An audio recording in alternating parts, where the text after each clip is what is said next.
Good morning, students. Myself, Vishal Pandey, your English teacher. Guess what?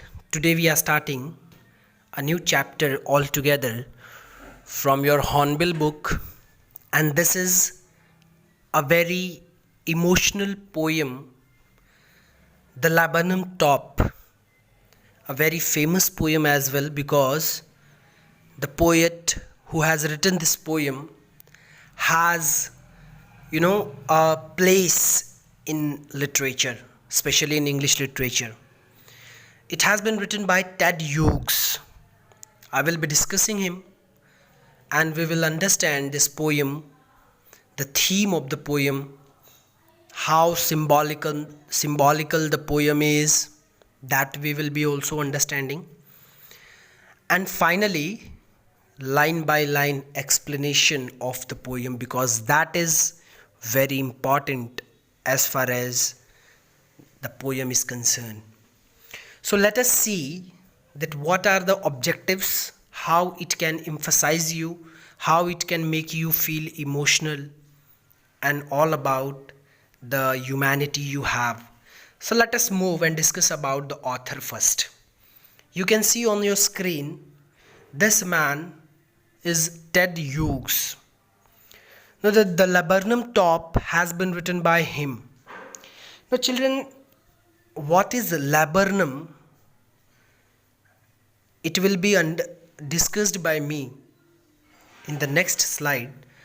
But before that, let us have some details about this man, Ted Hughes. His original name was Edward James Hughes. He was an English poet and children's writer. He was very much famous as the writer of children. If you see, in Indian English literature, you can take the example of Ruskin Bond. You have read his many writings like The Adventures of Toto in class 9 and The Lost Child in class 10th.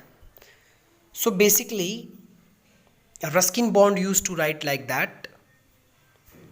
Similarly, Ted Hughes also does. If you see that Edward James Hughes, this was his real name, and he was a great poet of 20th century.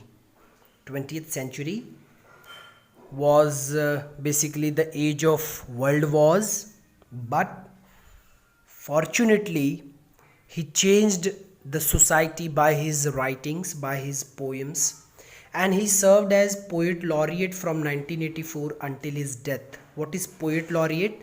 The national poet of England. He was the national poet of England till 1984 when he died. Now let us move towards the laburnum. Children, what is laburnum? Laburnum is a tree. Yes, it is a tree. Which type of tree it is? It is a small tree. It is not so much long as eucalyptus and sagon. Rather than being long, it is very small tree altogether. If you see laburnum in this photograph, and the one more thing which is important, that laburnum is found somewhere in American continent, that is USA, United States of America. So this is important. This is a short tree in size, in shape, and with yellow leaves, and the more important thing is its seeds are very poisonous. Laburnum tops seeds are very poisonous, so nobody likes to stand under that laburnum tree, and nobody likes to go near laburnum tree because altogether it is a poisonous tree. At the other side you can see a bird, goldfinch bird. Goldfinch, why its name is goldfinch?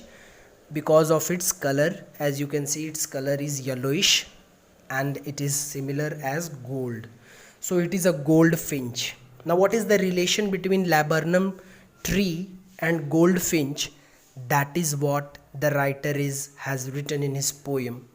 That how beautifully he has, merged both of them, that laburnum tree and goldfinch, and it looks very beautiful.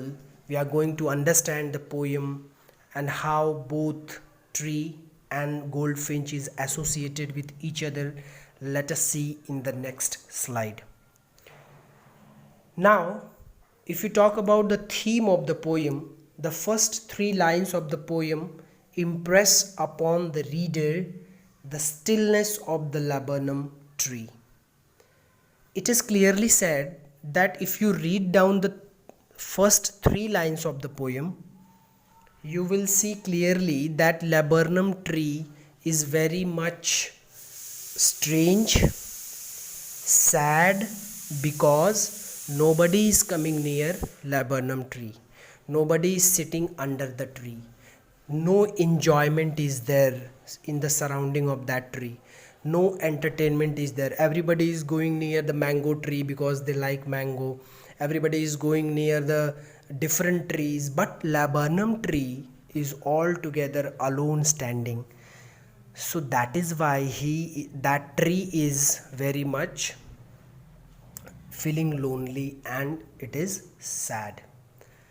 A small goldfinch comes and the tree bursts with the movement and sound.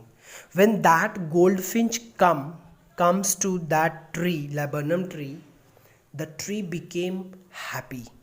The tree started laughing, enjoying, dancing, moving here and there. So altogether, the relation between goldfinch and that tree is very much interesting. You will get to see in the next slide when I will read the lines of the poem.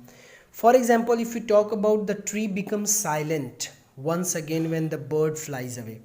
So there are two phases of the poem. The first one is when laburnum tree was standing all alone, nobody was there, but when goldfinch came there, laburnum tree became happy because goldfinch came, and on that tree, children, goldfinch nest was there, and in there some babies were there of goldfinch, as you can see on the screen. So whenever goldfinch used to come in its nest to feed its young ones, then laburnum tree becomes happy. And when she flew away in search of food, then again it's all suddenly everywhere it was peace, silence and silence. And then laburnum started, it start bursting into tears, and laburnum tree becomes sad again and again. So this is the emotional poem written by Ted Hughes. In the next video, I will be explaining you more. Watch this, understand this. Thank you very much.